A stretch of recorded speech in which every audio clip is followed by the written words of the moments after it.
아버지, 제발 그만하세요. 그만하라고! 내가 뭘 잘못했단 말이냐? 아버지, 현실을 받아들이세요. 이제 혼자서는 힘드시잖아요. 너희 지금 뭘 하고 있는 거냐? 아버지, 우리도 살아야 해요. 이게 효도냐? 이게 자식이 할 일이야? 엄마 없으면 제대로 못 사시잖아요. 다 이럴 수가! 안녕하세요, 여러분. 오늘은 70세 칠순을 맞은 아버지와 탐욕의 눈이 먼 세 자녀 사이에서 벌어진 충격적인 이야기를 준비했습니다. 도대체 무슨 일이길래 평생 헌신했던 자식들이 칠순 생일날 아버지를 배신한 걸까요? 하지만 자식들은 몰랐습니다. 아버지에게 숨겨진 비밀이 있다는 것을. 과연 이 가족의 마지막은 어떻게 될까요? 사연 시작하기 전에 구독과 좋아요, 알림 설정까지 해주시면 앞으로도 더 많은 감동과 충격의 인생 이야기를 빠르게 만나보실 수 있습니다. 또 지금 여러분들이 어느 나라 어느 지역에서 이야기를 듣고 계신가요? 댓글 달아주시면 그곳까지 따뜻한 안부 인사 전해드리겠습니다. 그럼 이야기 시작하겠습니다. 경기도 외곽의 조용한 단독주택 마당에서 최만석이 호미를 들고 텃밭을 정리하고 있습니다. 70세가 된 그의 얼굴에는 세월의 흔적이 깊게 새겨져 있지만 여전히 힘찬 손놀림으로 배추를 심고 있죠. 아침 햇살이 그의 등을 따스하게 비추고 멀리서 참새들의 지저김이 들려옵니다. 이제 정말 칠순이구먼. 만석이 허리를 펴며 혼잣말을 합니다. 공무원으로 30년을 근무하고 퇴직한 지 벌써 5년이 흘렀습니다. 처음엔 무료했던 시간들이 이제는 나름의 리듬을 찾아가고 있었죠. 텃밭 가꾸기, 이웃 어르신들과 장기 두기, 가끔 도서관에 가서 책 읽기까지. 그런대로 평온한 노후였습니다. 점심시간이 되자 만석은 집으로 돌아가 간단히 식사를 준비했습니다. 혼자 먹는 밥상이지만 투정하지 않습니다. 아내가 떠난 지 3년이 지났지만 이제는 그 공허함에도 어느 정도 익숙해졌거든요. 오히려 아무에게도 신경 쓰지 않고 자신만의 시간을 보낼 수 있다는 게 때로는 자유롭게 느껴지기도 했습니다. 식사를 마치고 만석은 휴대폰을 확인했습니다. 자식들에게서 온 연락이 있는지 보려는 습관 같은 행동이었죠. 하지만 화면엔 아무런 메시지도 없었습니다.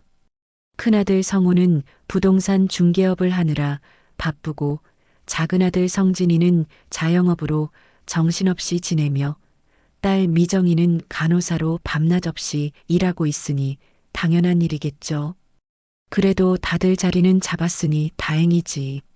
만석은 스스로를 위로하며 휴대폰을 내려놓았습니다.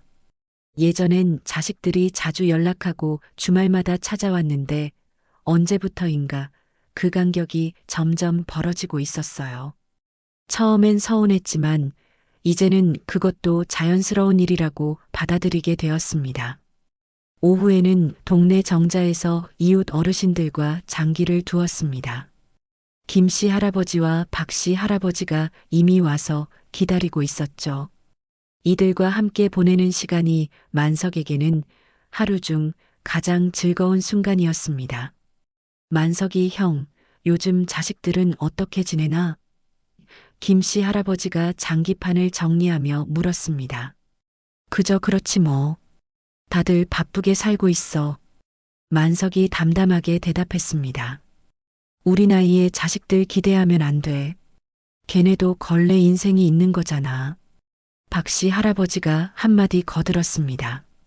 만석은 고개를 끄덕였지만 마음 한편으로는 아직도 자식들이 그리웠습니다. 특히 생일이나 명절 같은 날이면 더욱 그런 마음이 커졌죠. 곧 다가올 칠순 생일을 생각하며 혹시 자식들이 축하해줄까 하는 기대 반 체념 반의 심정이었습니다. 해가 지고 저녁 무렵 만석은 집으로 돌아와 간단한 저녁을 먹고 텔레비전을 켰습니다. 뉴스에서는 연일 경제가 어렵다는 이야기들만 나왔죠. 자식들도 이런 시대에 살기 쉽지 않겠구나 하는 생각이 들었습니다. 잠자리에 들기 전 만석은 창밖을 내다보았습니다. 고요한 밤 공기 속에서 벌레 소리만 들렸어요. 이런 평온함이 언제까지 계속될까요? 나이 들수록 변화에 대한 막연한 불안감이 커지는 게 사실이었습니다. 하지만 지금 당장은 이 평범한 일상이 그에게는 소중한 안식처였죠. 내일은 또 어떤 하루가 될까? 만석이 중얼거리며 잠자리에 누웠습니다. 그는 아직 몰랐습니다. 곧 자신의 평온한 일상이 송두리째 뒤바뀔 거라는 사실을 말이죠. 다음 날 아침 만석은 평소와 다름없이 텃밭에서 하루를 시작했습니다. 상추를 따며 아침 이슬을 맞고 있는데 휴대폰이 울렸어요. 화면에 큰아들 성호라는 이름이 떴습니다. 요즘 들어 드물게 걸려오는 전화라 만석은 반가운 마음으로 받았죠. 아, 성호야. 아침부터 웬일이니? 아버지, 안녕하세요. 성호의 목소리가 평소보다 차분하게 들렸습니다. 아버지, 곧 칠순이시잖아요. 만석의 얼굴에 미소가 번졌습니다. 역시 자식은 자식이구나. 아무렇지 않은 척했지만 속으로는 누군가 기억해주기를 바라고 있었거든요. 아, 그렇지. 벌써 그 나이가 됐구나. 저희가 의논해 봤는데요. 아버지 칠순 잔치를 제대로 한번 해드리고 싶어서요. 호텔 연회장도 예약해 놨습니다. 만석은 깜짝 놀랐습니다. 호텔 연회장이라니. 평소 검소한 성격의 자식들이 이렇게 큰 자리를 마련한다는 게 의외였어요. 호텔까지 할 필요가 있나? 집에서 간단히 하면 되는데. 아닙니다. 아버지가 평생 고생하셔서 저희 키워주셨는데 이 정도는 해야죠. 성진이랑 미정이도 모두 동의했어요. 전화를 마친 후에도 만석은 한동안 멍하니 서 있었습니다. 마음 한구석에서는 기쁨이 올라왔지만 동시에 묘한 불안감도 함께 밀려왔어요. 평소 자식들 성격을 생각하면 이런 성대한 자리를 마련하는 게 어울리지 않았거든요. 특히 요즘처럼 경기가 어려운 때에 호텔 비용까지 써가며 잔치를 한다는 게 선뜻 이해가 되지 않았습니다. 점심 무렵 이번에는 작은아들 성진에게서 전화가 왔습니다. 아버지, 저 성진입니다. 형한테 들으셨죠? 잔치 얘기요. 아, 그래. 고맙다. 그런데 너희가 괜찮겠니? 요즘 장사가 힘들다고 했는데. 성진의 목소리에는 평소와 다른 경직됨이 느껴졌습니다. 아버지, 그런 걱정은 마세요. 저희가 알아서 할 테니까요. 그런데 아버지, 꼭 오셔야 돼요. 정말 중요한 자리거든요. 중요한 자리라니? 그냥 생일잔치 아니야? 아, 네. 물론 생일잔치죠. 하지만 아버지께 드릴 말씀도 있고요. 가족들이 모처럼 다 모이는 자리니까 여러 얘기를 나누고 싶어서요. 만석은 성진의 어투에서 뭔가 어색함을 느꼈습니다. 평소 활발하고 솔직한 성진답지 않게 말을 돌려하고 있었거든요. 하지만 자식들이 성의껏 준비하는 자리인데 너무 의심하는 것도 좋지 않다고 생각했어요. 저녁 무렵에는 딸 미정이에게서도 연락이 왔습니다. 아빠, 오랜만이에요. 잔치 소식 들으셨죠? 그래, 고맙구나. 미정아. 아빠, 그동안 자주 찾아뵙지 못해서 죄송했어요. 병원 일이 너무 바빠서. 미정의 목소리는 다른 형제들과 달리 여전히 따뜻했습니다. 하지만 역시 어딘가 어색한 느낌이 있었어요. 괜찮다. 내일이 더 중요하지. 그런데 정말 호텔에서 할 필요가 있니? 너무 부담되지 않을까? 아빠, 걱정 마세요. 오빠들이 다 계산해 봤어요. 그리고 아빠께 정말 중요한 얘기가 있어서요. 또 중요한 얘기라는 말이 나왔습니다. 만석은 점점 궁금해졌어요. 도대체 무슨 중요한 얘기일까요? 밤이 되어 만석은 침대에 누워 오늘 있었던 일들을 정리해 봤습니다.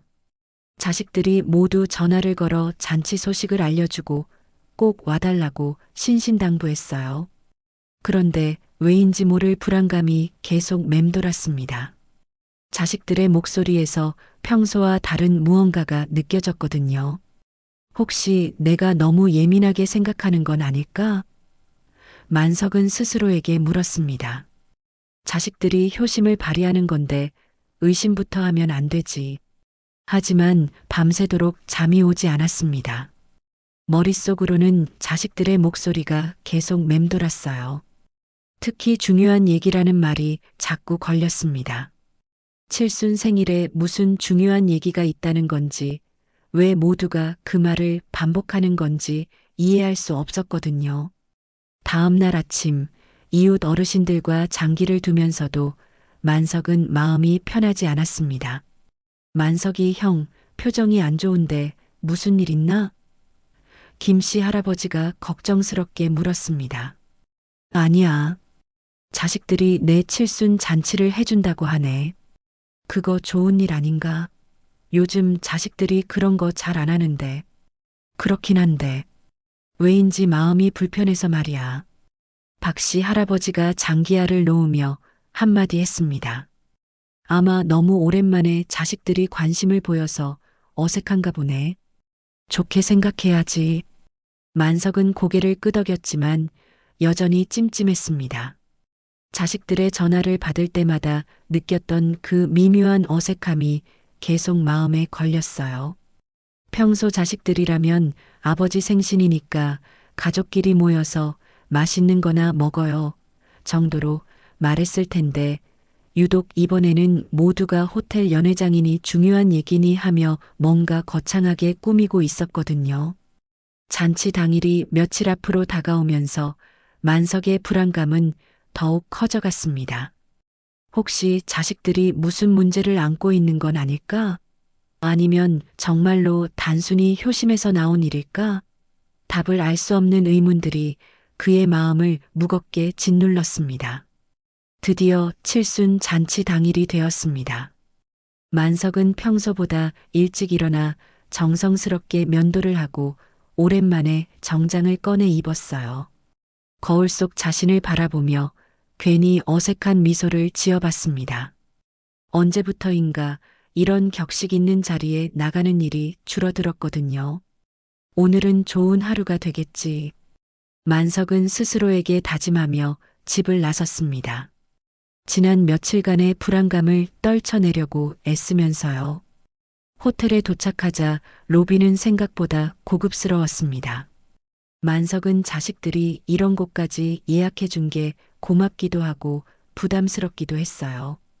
엘리베이터를 타고 2층 연회장으로 올라가면서 가슴이 두근거렸습니다. 오랜만에 자식들과 손자 손녀들까지 모두 만나게 될 생각에 말이죠. 연회장 문을 열고 들어서는 순간 만석은 당황했습니다.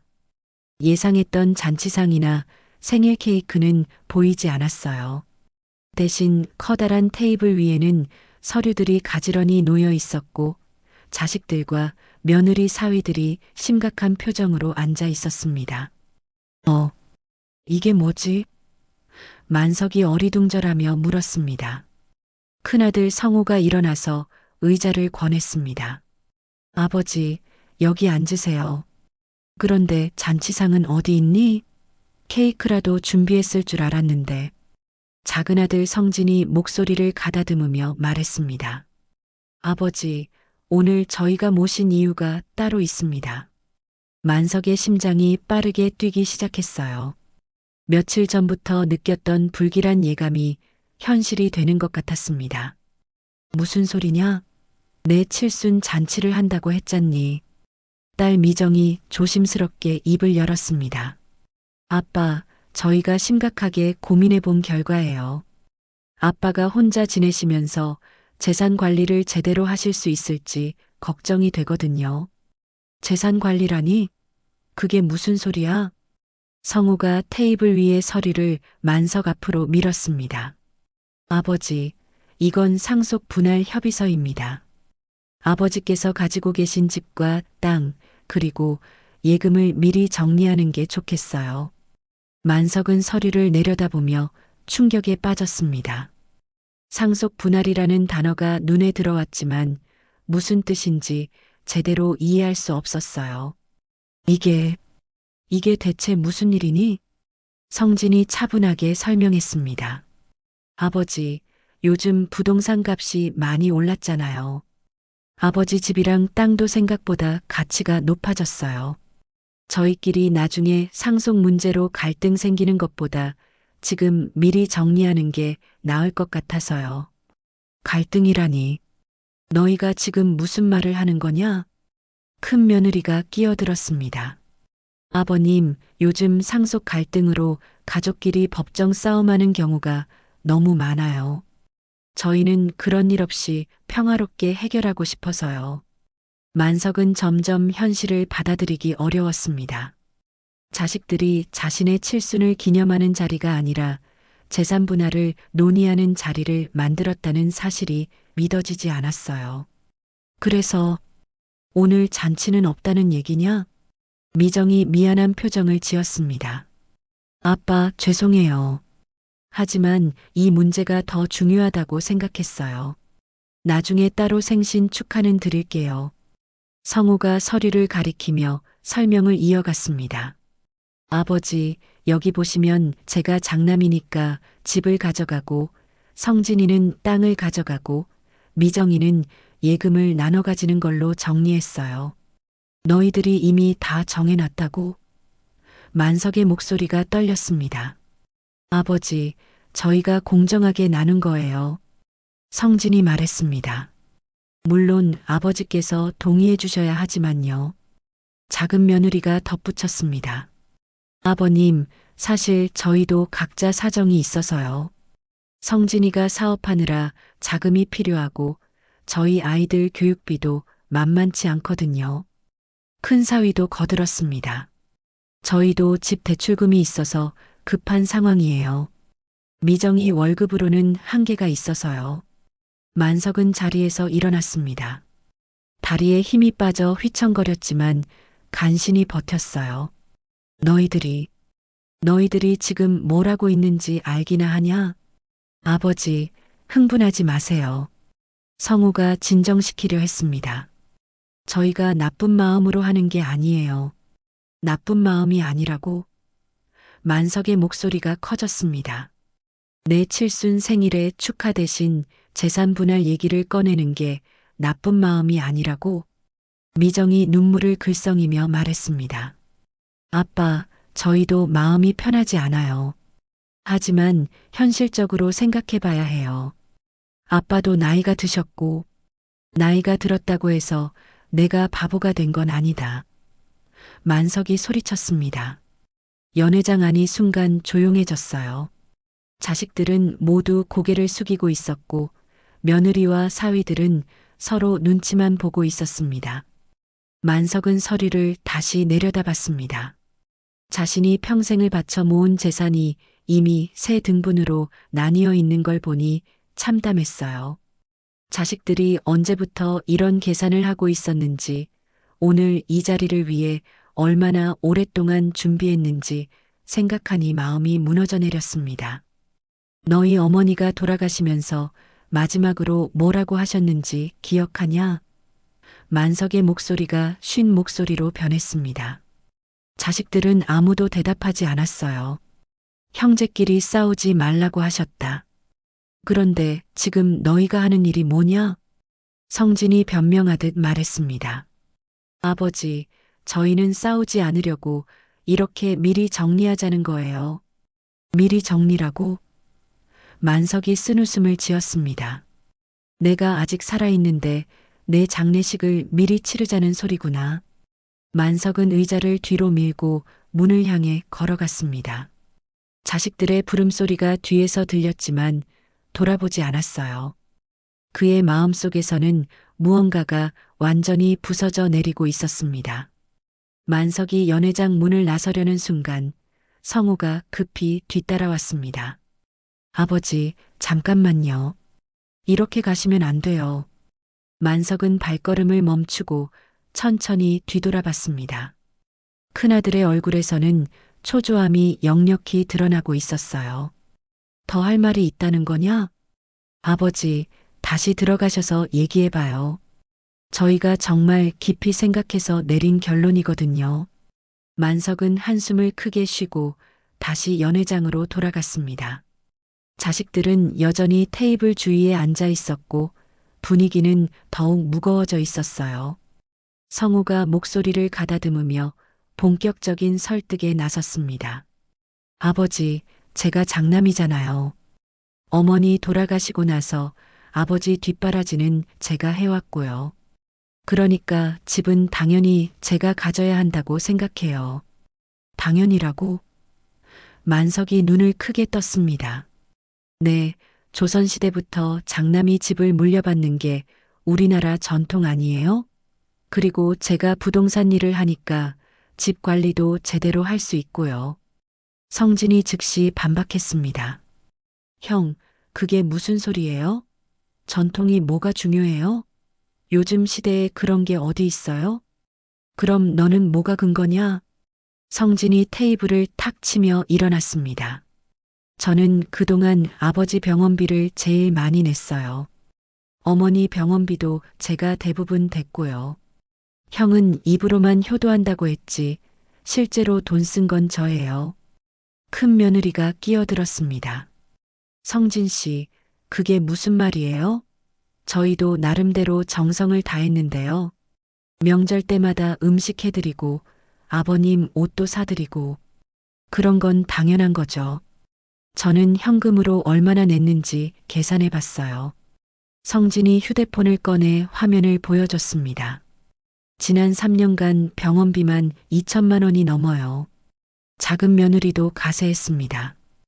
맞아요. 저희가 아버님 약값이며 치료비며 다 됐어요. 그런데 상속받을 때는 똑같이 나눈다는 게 말이 돼요? 미정이 조용히 말했습니다. 오빠들, 그렇게 따지면 저는 어떻게 돼요? 저는 간호사니까 돈은 많이 못 냈지만 아빠 아프실 때마다 직접 와서 돌봐드렸잖아요. 미정아, 그건 내 직업이니까 당연한 거 아니야? 성우가 말했습니다. 당연한 거라고요? 미정의 목소리가 높아졌습니다. 제가 밤샘 근무 끝나고도 아빠 보러 왔던 거 기억 안 나세요? 제 월급이 얼마나 되는지 알아요? 간호사 월급으로 어떻게 살아가는지 아세요? 큰 사위가 미정을 진정시키려 했습니다. 여보, 진정해. 우리 상황도 만만치 않잖아. 우리 집 대출금이 얼마인지 알아요? 미정이 눈물을 흘리기 시작했습니다. 애들 학원비에 생활비까지 저 혼자서 다 감당하고 있는데 성진이 냉정하게 말했습니다. 미정아, 그건 내 선택이었잖아. 간호사와 결혼한 거 우리가 반대했냐? 오빠, 너무하지 않아요? 사위도 나름 열심히 살고 있어요. 분위기가 점점 격해지고 있었습니다.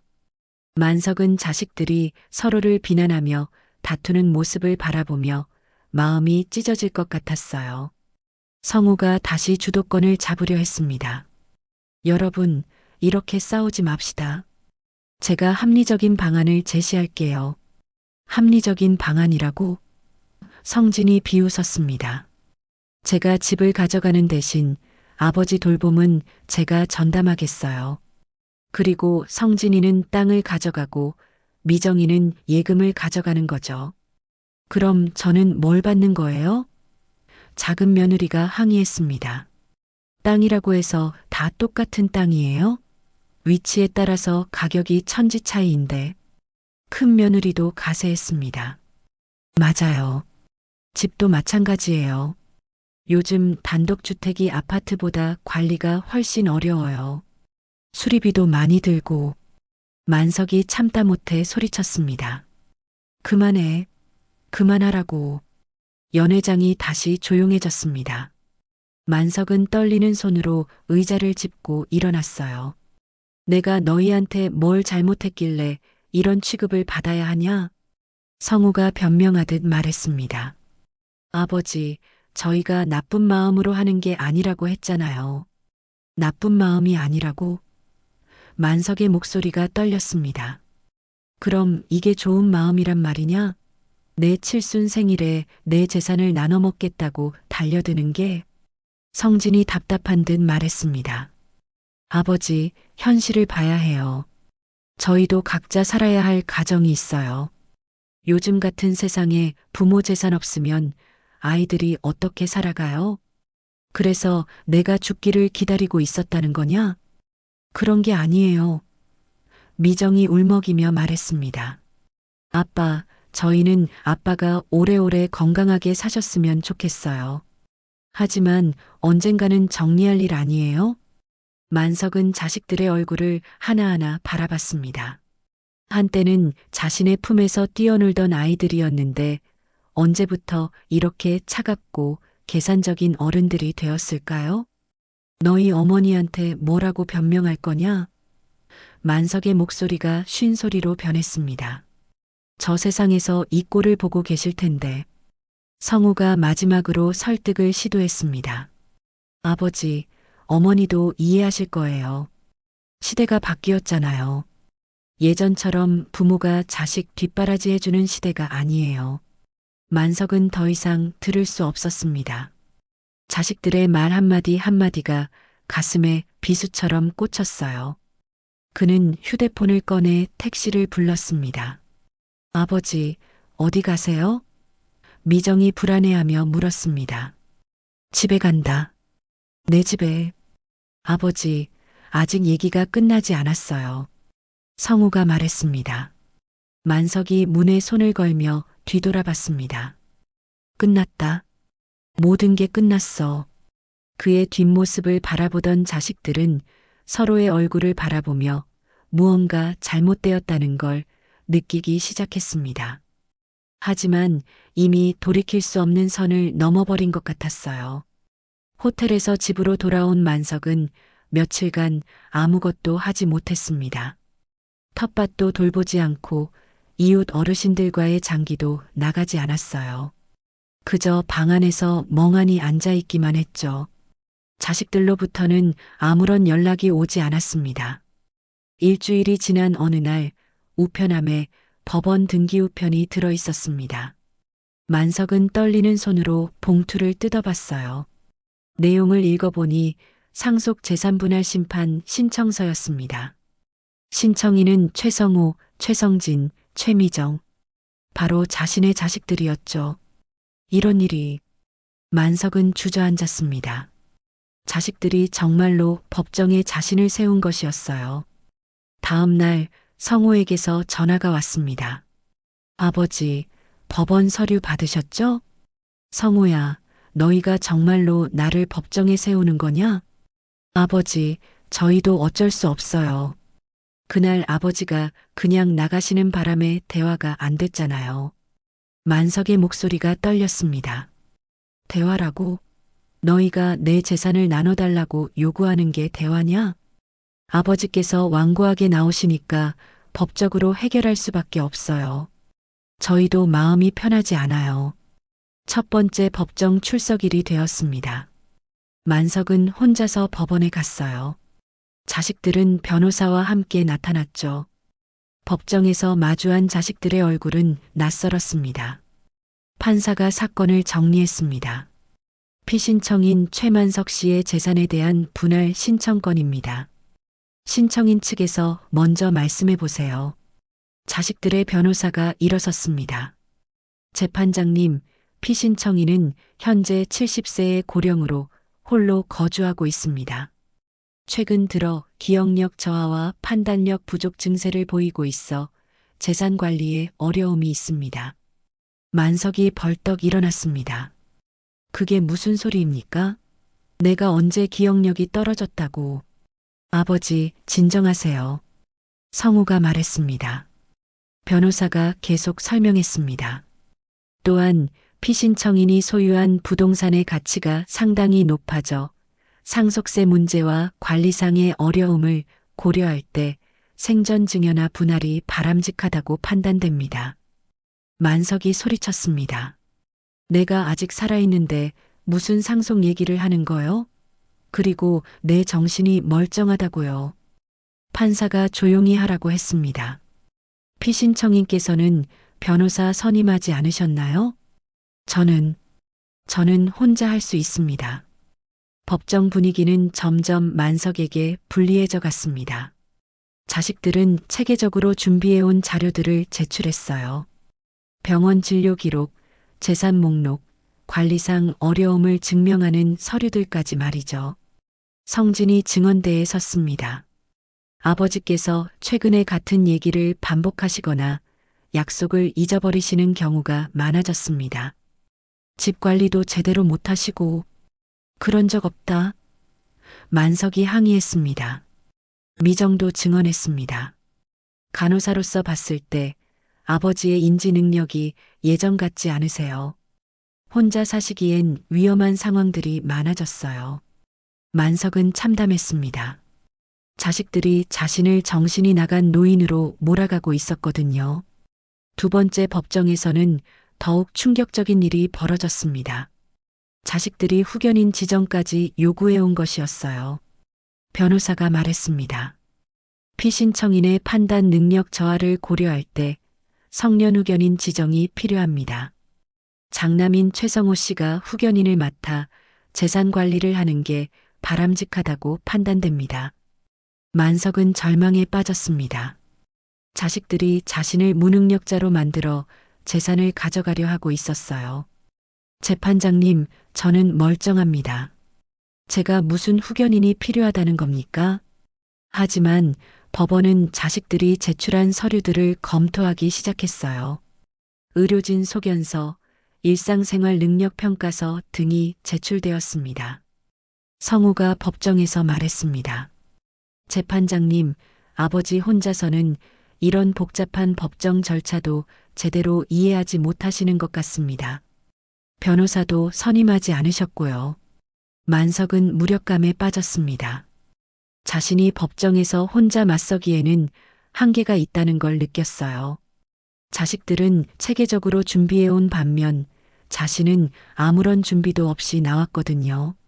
세 번째 법정 출석일, 만석은 더욱 초라한 모습이었습니다. 며칠 밤을 못 이뤄 얼굴은 야위었고 옷차림도 단정하지 못했어요. 판사가 임시 조치를 발표했습니다. 피신청인의 상태를 정확히 파악하기 위해 정신감정을 실시하겠습니다. 그리고 임시로 재산에 대한 처분 금지 명령을 내립니다. 만석은 충격을 받았습니다. 자신의 재산을 마음대로 처분할 수도 없게 된 것이었어요. 법정을 나서면서 만석은 자식들과 마주쳤습니다. 아버지, 이렇게 되는 걸 원한 게 아니에요. 미정이 눈물을 글썽이며 말했습니다. 그럼 뭘 원했던 거냐? 만석의 목소리는 쉰 소리였습니다. 성우가 말했습니다. 아버지께서 처음부터 협조해 주셨으면 이런 일까지 안 벌어졌을 텐데요. 협조라고? 만석이 쓴웃음을 지었습니다. 내 재산을 나눠달라는데 협조하라고? 성진이 답답해하며 말했습니다. 아버지, 현실을 인정하세요. 이제 혼자서는 힘드시잖아요. 만석은 더 이상 자식들과 대화할 기력이 없었습니다. 그는 등을 돌리고 법원을 나섰어요. 뒤에서 자식들의 목소리가 들렸지만 돌아보지 않았습니다. 집에 돌아온 만석은 거울 앞에 섰습니다. 거울 속의 자신은 정말로 늙고 초라해 보였어요. 혹시 자식들 말이 맞는 건 아닐까 하는 생각까지 들었습니다. 내가 정말 무능해진 건가? 만석은 자신에게 물었습니다. 내가 정말 후견인이 필요한 상태인가? 밤새도록 잠을 이루지 못하며 만석은 자신의 인생을 돌이켜봤습니다. 평생 성실하게 살아왔는데 마지막에 이런 모욕을 당해야 하는 건지 이해할 수 없었어요. 더욱 괴로운 건 그 모욕을 자신이 목숨보다 소중히 여겼던 자식들에게서 당하고 있다는 사실이었습니다. 법정에서 연달아 패배하며 절망에 빠져 있던 만석에게 전화가 왔습니다. 발신자는 김 변호사였어요. 처음 보는 번호였지만 만석은 받았습니다. 최만석 선생님이시죠? 저는 김철수 변호사라고 합니다. 선생님 사건을 신문에서 봤는데 도움이 필요하실 것 같아서 연락드렸어요. 신문에 났다고요? 만석은 당황했습니다. 네, 요즘 이런 가족 갈등 사건들이 사회적 이슈가 되고 있거든요. 혹시 시간 있으실 때 만나뵐 수 있을까요? 만석은 지푸라기라도 잡는 심정으로 만나기로 했습니다. 이틀 후 김 변호사가 만석의 집을 찾아왔어요. 50대 중반의 단정한 인상을 가진 변호사였습니다. 선생님, 법정에서 혼자 맞서시느라 많이 힘드셨죠? 만석의 눈에 눈물이 맺혔습니다. 누군가 내 편에서 말해주는 사람이 있다는 게 이렇게 고마울 줄 몰랐습니다. 김 변호사는 사건 자료들을 꼼꼼히 살펴봤습니다. 선생님, 지금까지 방어만 하셨는데 이제는 공격으로 전환해야 할 것 같습니다. 공격이라니요? 선생님께서 미리 준비해 두신 게 있으시잖아요. 만석은 깜짝 놀랐습니다. 어떻게 그걸 아십니까? 김 변호사가 미소를 지었습니다. 선생님 같은 분이 자식들의 이런 행동을 전혀 예상 못하셨을 리 없어요. 공무원으로 오랫동안 일하셨으면 법률 상식도 있으실 테고요. 만석은 잠시 침묵하다가 입을 열었습니다. 사실 있습니다. 몇 년 전부터 준비해 둔 게 있어요. 말씀해 보세요. 아내가 돌아가신 후에 자식들 사이에 미묘한 갈등이 있다는 걸 눈치챘어요. 서로 부모 재산을 의식하면서 견제하더라고요. 김 변호사가 관심 있게 들었습니다. 그래서 혹시 모를 상황에 대비해서 재산의 일부를 미리 정리해뒀습니다. 어떻게요? 만석이 서랍에서 서류들을 꺼냈습니다. 이 서류들을 보세요. 작년에 사회복지재단에 3천만 원을 기부했고 고향학교에 장학금으로 2천만 원을 출연했어요. 그리고 집 앞 땅 일부는 시에서 도로 확장할 때 기부 체납했고요. 김 변호사의 눈이 커졌습니다. 이걸 자식들이 알고 있나요? 모릅니다. 혼자서 조용히 처리했거든요. 그럼 자식들이 생각하는 상속재산 규모와 실제 규모가 다르다는 얘기네요. 네, 그렇습니다. 특히 땅값이 많이 오른 건 그들도 아는데 그중 상당 부분은 이미 사회에 환원한 상태예요. 김 변호사가 흥미롭게 물었습니다. 왜 그렇게 하신 거예요? 만석이 깊은 한숨을 쉬었습니다.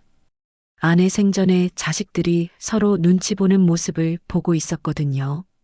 특히 큰아들과 작은아들 사이에 경쟁 심리가 있었어요. 아내도 걱정했었죠. 그래서 미리 대비책을 마련하신 거군요. 돈 때문에 형제가 원수되는 건 보고 싶지 않았어요. 그런데 결국 이렇게 됐네요. 김 변호사가 서류들을 정리했습니다. 선생님, 이 자료들이면 법정에서 충분히 반격할 수 있습니다. 그런데 한 가지 더 묻고 싶은 게 있어요. 뭔가요? 혹시 자식들의 재정 상황을 아세요? 그들이 왜 이렇게 급하게 재산 분할을 원하는지요? 만석이 생각해 봤습니다. 성우는 부동산 중개업을 하는데 요즘 경기가 어렵다고 했고 성진이는 자영업이 잘 안 되고 있어요. 미정이는 간호사 월급으로 생활이 빠듯하다고 하더라고요. 모두 경제적으로 어려운 상황이군요. 그렇죠. 그래서 내 재산에 눈독을 들인 것 같아요. 김 변호사가 계획을 세웠습니다. 선생님, 다음 법정에서는 이 모든 자료를 공개하겠습니다. 자식들이 알고 있던 재산 규모가 실제와 다르다는 걸 보여주는 거죠. 그렇게 하면 어떻게 될까요? 자식들이 기대했던 만큼의 재산이 없다는 걸 알게 되겠죠. 그러면 이 소송 자체가 의미 없어집니다. 며칠 후 만석은 김 변호사와 함께 재산 현황을 더 자세히 정리했습니다. 놀라운 사실들이 드러났어요. 선생님, 자식들이 생각하는 재산 규모가 실제보다 2배 이상 많네요. 어떻게 그런 일이? 부동산 시세를 잘못 계산한 것 같아요. 실제 감정가는 그들이 생각하는 것보다 훨씬 낮습니다. 게다가 선생님이 기부하신 부분까지 고려하면 만석이 쓴웃음을 지었습니다.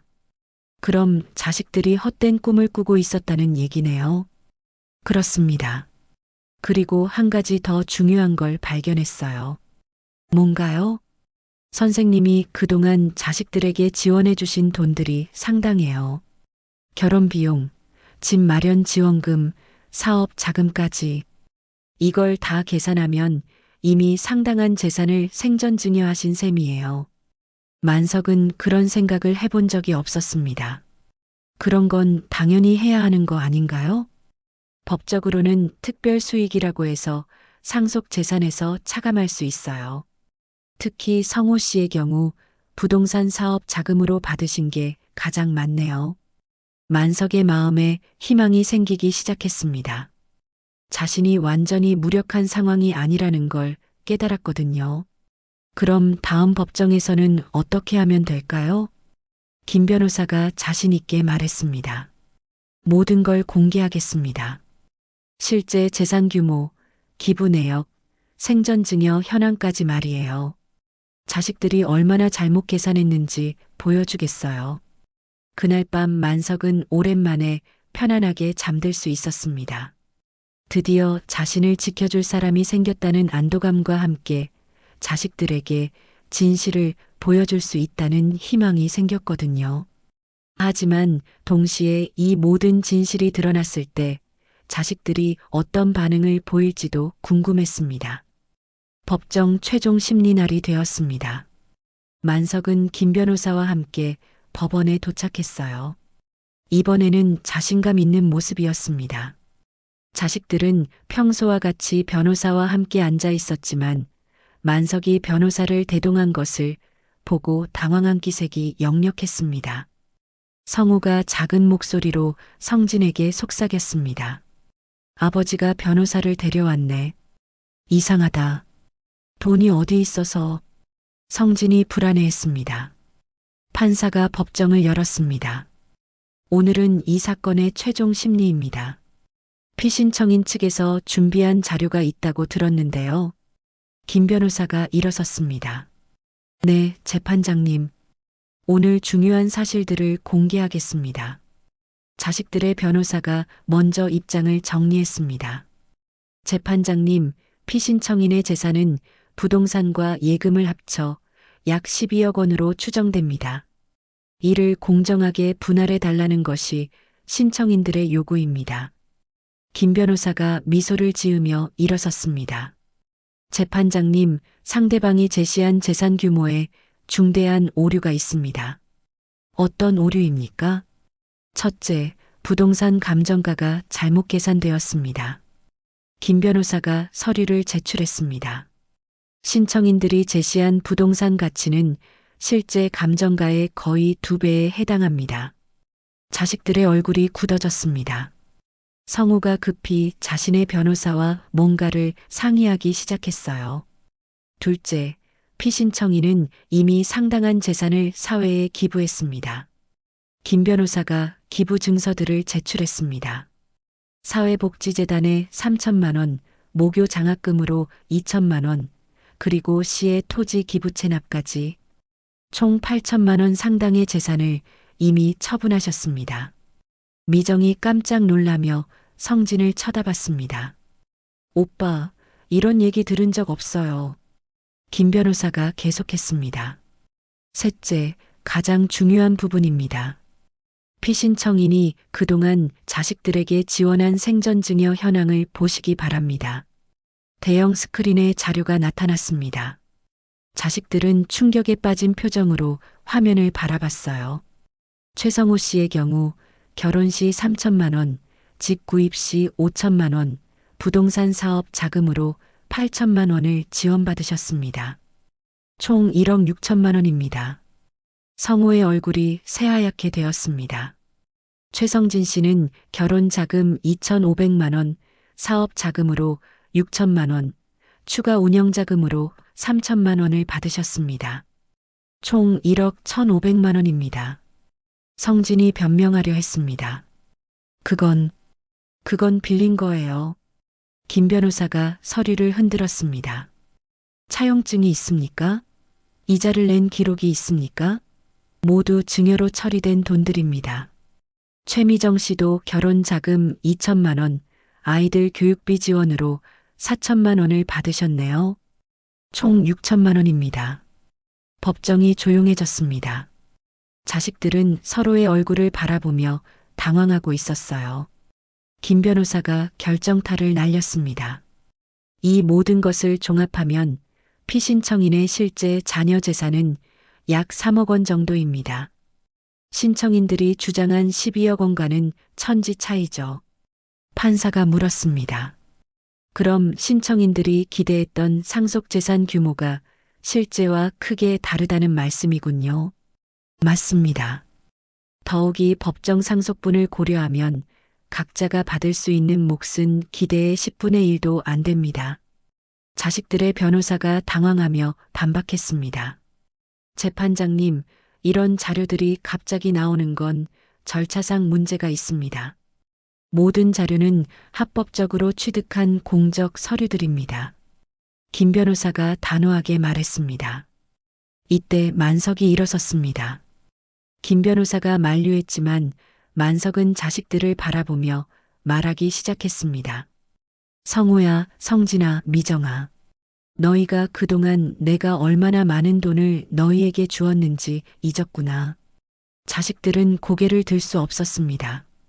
너희 결혼할 때, 집 마련할 때, 사업할 때 언제 한 번이라도 인색했던 적이 있었냐?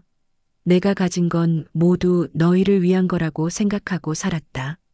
만석의 목소리가 떨렸습니다. 그런데 너희는 그것도 모자라서 내가 죽기도 전에 나머지까지 나눠 가지겠다고 나서는구나. 성우가 고개를 들었습니다. 아버지, 저희가 조용히 들어라. 만석의 목소리가 법정에 울려 퍼졌습니다.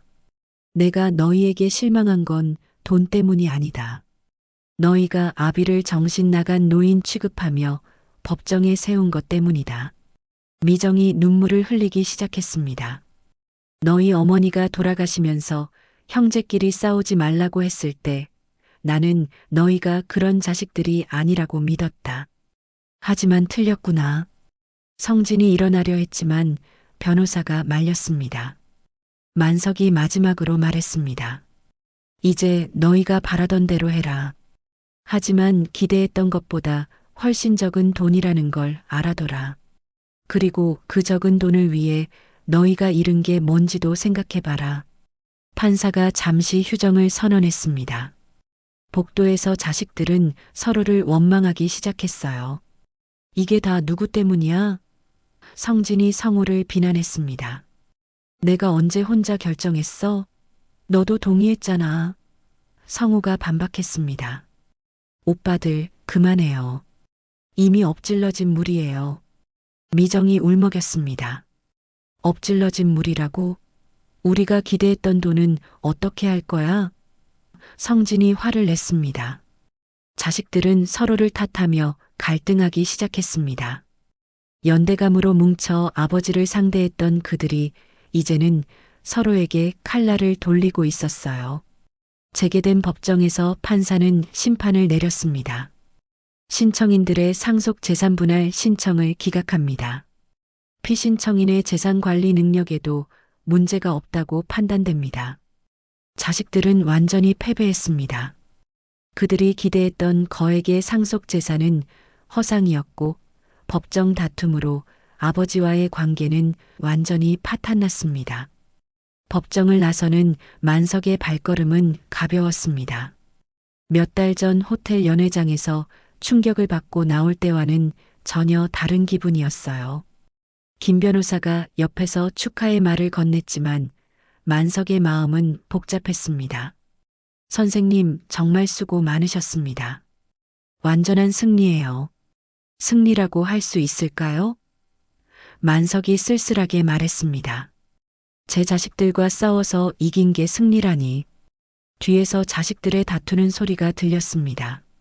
성우와 성진이 서로를 비난하고 있었고 미정은 중간에서 말리려 했지만 역부족이었어요. 이게 다 형 때문이야. 처음에 괜한 욕심 부리지 말자고 했잖아. 성진이 소리쳤습니다. 내 때문이라고? 너도 똑같이 욕심냈으면서. 성우도 지지 않았습니다. 만석은 뒤돌아보지 않고 걸어갔습니다. 자식들의 관계까지 망가뜨린 이 소송이 과연 옳은 일이었나 하는 생각이 들었어요. 집에 돌아온 만석은 오랜만에 텃밭으로 나갔습니다. 몇 달간 방치해둔 텃밭은 잡초가 무성했지만 그래도 상추와 배추는 제법 자라 있었어요. 호미를 들고 잡초를 뽑으며 마음을 정리했습니다. 이제 진짜 혼자구나. 만석이 중얼거렸습니다. 하지만 이상하게도 마음은 편안했어요. 자식들에 대한 기대를 완전히 접으니 오히려 홀가분했습니다. 며칠 후 동네 정자에 나가 이웃 어르신들과 장기를 두었습니다. 오랜만에 나타난 만석을 보고 김씨 할아버지가 반가워했어요. 만석이 형, 어디 갔다 왔나? 한동안 안 보이더니. 좀 바쁜 일이 있었어. 박씨 할아버지가 궁금해했습니다. 무슨 일이었는데? 만석은 잠시 망설이다가 솔직하게 말했습니다. 자식들하고 법정 다툼을 했어. 법정 다툼이라니? 무슨 일로? 상속 문제였지 뭐. 김씨 할아버지가 한숨을 쉬었습니다. 요즘 그런 일이 많다더니. 힘들었겠네. 그래도 이겼어. 만석이 담담하게 말했습니다. 이긴 게 다행이지만 마음이 편하지는 않겠어. 박씨 할아버지가 이해한다는 듯 말했습니다. 만석은 장기하를 놓으며 말했습니다. 처음엔 화가 많이 났는데 이제는 그냥 체념이 돼. 내가 자식들을 잘못 키웠나 보다. 그런 소리 하지 마. 자식 키우는 건 부모 마음대로 되는 게 아니야. 한 달이 지나고 만석은 새로운 일상에 적응해 갔습니다. 아침에는 텃밭을 가꾸고 오후에는 동네 어르신들과 시간을 보내고 저녁에는 독서를 하며 지냈어요. 자식들로부터는 연락이 전혀 오지 않았습니다. 어느 날 우편함에 편지가 들어 있었습니다. 발신인은 미정이었어요. 만석은 편지를 읽어봤습니다. 아빠, 그동안 정말 죄송했어요. 제가 너무 현실적인 것만 생각하고 아빠 마음을 헤아리지 못했습니다. 오빠들과도 많이 싸웠지만 결국 저희가 모두 잘못했다는 걸 깨달았어요. 용서해 주세요. 만석은 편지를 읽으며 복잡한 마음이 들었습니다. 미정이가 가장 마음이 아팠거든요. 다른 형제들과 달리 진심으로 후회하고 있는 것 같았어요. 며칠 후 미정이 혼자 집을 찾아왔습니다. 만석은 대문 앞에서 딸과 마주했어요. 아빠, 미정이 눈물을 흘리며 말했습니다. 들어와. 만석이 담담하게 말했습니다. 미정은 거실에 앉아 고개를 숙이고 있었습니다.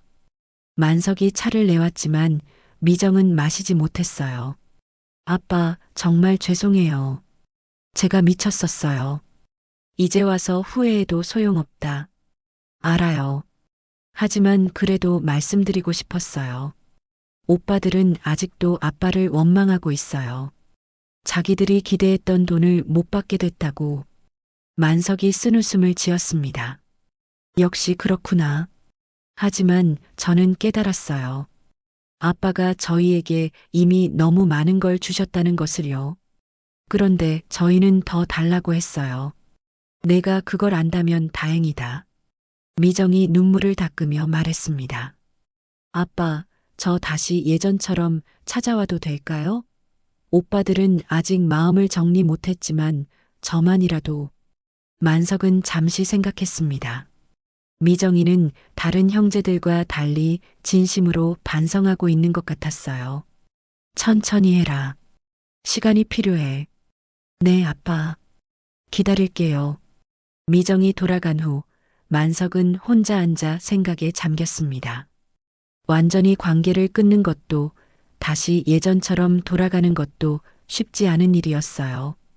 가을이 깊어가는 어느 날 만석은 사회복지재단에서 보낸 감사패를 받았습니다.